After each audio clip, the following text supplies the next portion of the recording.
I call the Prime Minister.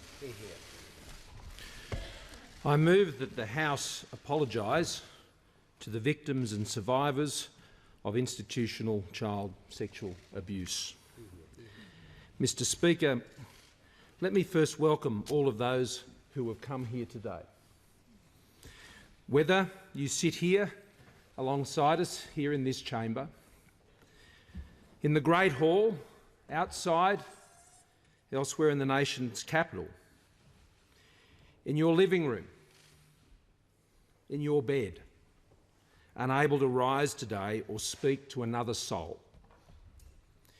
Your journey to where you are today has been a long and painful one, and we acknowledge that, and we welcome you today wherever you are. Mr. Speaker, silenced voices, muffled cries in the darkness, unacknowledged tears, the tyranny of invisible suffering, the never-heard pleas of tortured souls bewildered by an indifference to the unthinkable theft of their innocence. Today, Australia confronts a trauma, an abomination, hiding in plain sight for far too long.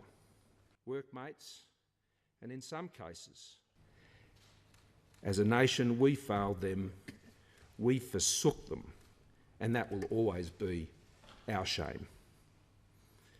This apology is for them and their families too.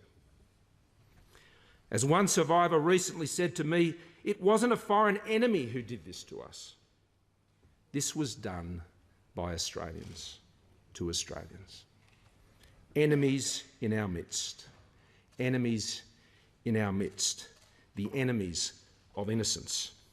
4 of the 122 recommendations that were addressed to the... Through this, we will endeavour to bring some healing to our nation and to learn from our past horrors.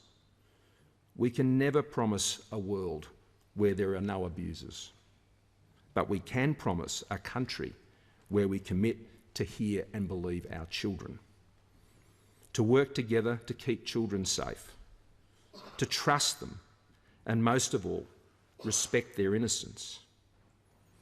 Mr. Speaker, I present the formal apology to be tabled in this Parliament today, which will be handed to those in the Great Hall shortly. It reflects all of the sentiments that I have expressed on behalf of the Australian people, this Parliament and our government. And I table that. And as I do,